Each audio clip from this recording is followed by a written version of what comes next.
5 years ago, I wanted to start becoming a speaker. You know, I'm asked a lot, Nick, how do I speak? How do I get on stages and stuff like that? You just start. You know, we threw our first conference without, any experience. It was just a heart to serve. Kid asked me, he goes, how do I speak? I go, you start speaking. You find a topic that you love, you believe in, you have transformed your life in, and you start sharing that. How do you throw your first event? You find a hotel ballroom, pin your ears back, invite some friends down, And to this day, we've had 200, we've had 500, we've had 700. I got on a stage in front of 1,000 people, and I still think nobody's showing up, But if that's you and you're somebody that wants to share your voice more, let me just share with you guys this, dude, chase that dream.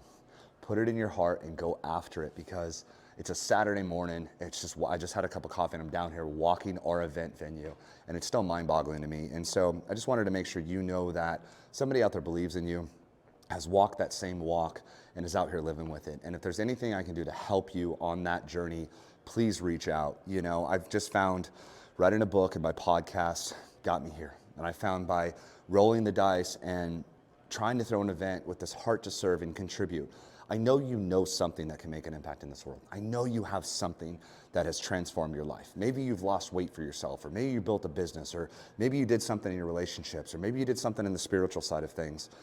If that thing that you have can help impact somebody else's life, it's your duty to share it. I have this big push. My podcast is called Impact, because I believe when you've been through something in your life, maybe your mess, I believe you can turn that mess, right? That mess up that you had into a mission and your message of the future. I've had a lot of pain in my past, and I believe you can turn that pain into the purpose and passion of your future. And what I'm getting at is this: if you've done something, you don't need somebody to anoint you, like, hey, you can now go share this. I'm here to just give you permission. Pull out your iPhone and share it. Guys, I'm far from perfect. Don't claim to be, but I'm a guy that's trying. I'm a guy that's chasing my dreams, right? And you can critique anything that I do. It's a funny story for you. Kid got a copy of my book, my new book, Scale. And he DMs me and he goes, hey, you should know that there's some grammatical errors in there. Dude, I'm from a single-wide trailer, dropped out of community college with my football scholarship. I got hurt. I used to have my high school girlfriend write my paper for me. And I said, hey, with all due respect, I appreciate your feedback that there's some misspelled words, but that's a 55,000 word book.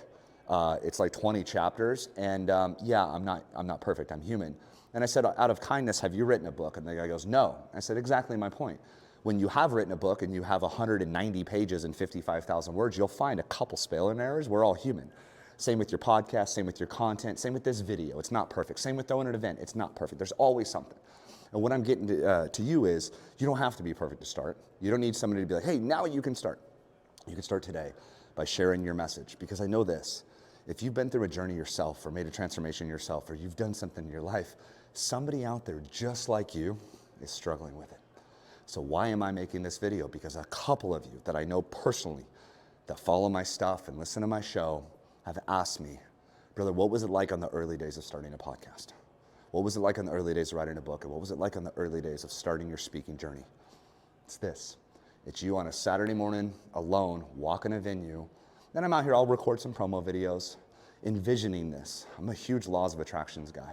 I came down to walk this 3 days before the venue because I'm envisioning 200 people there. I'm envisioning these speakers crushing the stage. I'm envisioning lives changed. That's what I'm envisioning. I'm down here putting the plans in place. So for you, I wanted to walk you with this so you could envision this. And real quick, if you're rolling with me and watching this, if that's something that you want to do, I want you to imagine yourself in this room. I want you to imagine them calling your name on stage. What would that be like? I want you to imagine you standing right here, and the stage is right there, and they're getting ready to call your name up, and they're talking about some of the things that you've done in life. And I want you to just envision your community, your tribe here, coming to see you talk, coming to see you speak.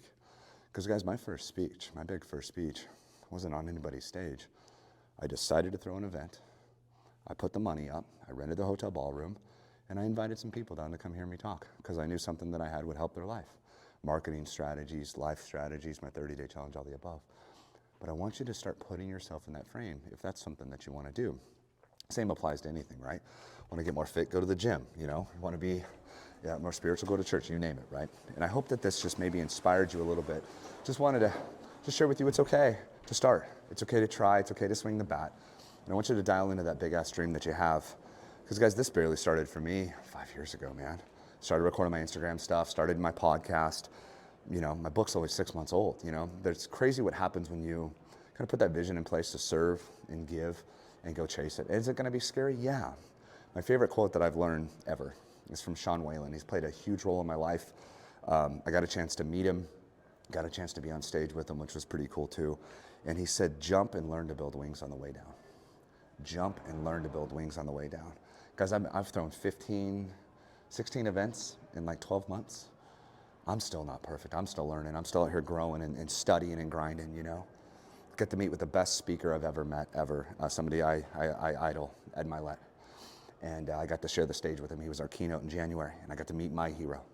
And we're backstage, and I got to mic him up and stuff. It was so beautiful. And I said, we're sitting in the green room, it was just him and I. And I said, he goes, how's the event been? I said, learning a lot. And he looked at me and he said, I'm proud of you, man. And that was from my mentor, right? And you get there by rolling the dice and taking the risk on things like that. And so this video, I hope you guys know, is not about me whatsoever. It's just to serve you. If you have your message and you're afraid to share it, share it. And where does it start? With an Instagram video, with a TikTok reel. Where does it start? By starting your podcast. Where does it start? By reaching out to somebody asking, how could you help them? It starts by getting results for your clients, your customers. It starts by getting transformation for yourself. It starts by writing a book. There's so many things that you could do to start. So I want to leave you with this. Look at all those things that you want to do, those big ass things in life. Find the one that's standing out to you, like kind of flashing on the paper. You know that vision board, I know your goals. There's one that's like, hey, that's the one, right? For me, it was this. For me, it was speaking. For you, it could be a podcast. For you, it could be a networking group. For you, it could be, you know it. And I want you to find that one thing and take action on one thing today to get you one step closer. Could you do that for me? And when you go take that one action today, so for example, connect some dots for you.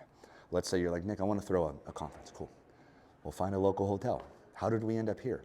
Ironically, I was here like 4 years ago? I was in this venue for an event 4 years ago.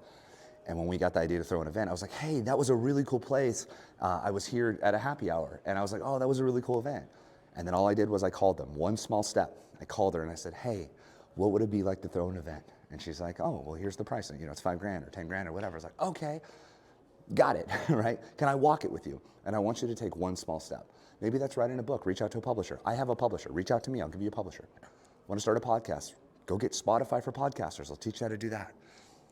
Want to get more fit? Go sign up for the gym. I don't know what that is for you. Get that big ass goal. Put one small action in place today. I love you. I believe in you. I hope this gives you permission. Hope this was a fun video. I love you guys. We'll talk to you soon.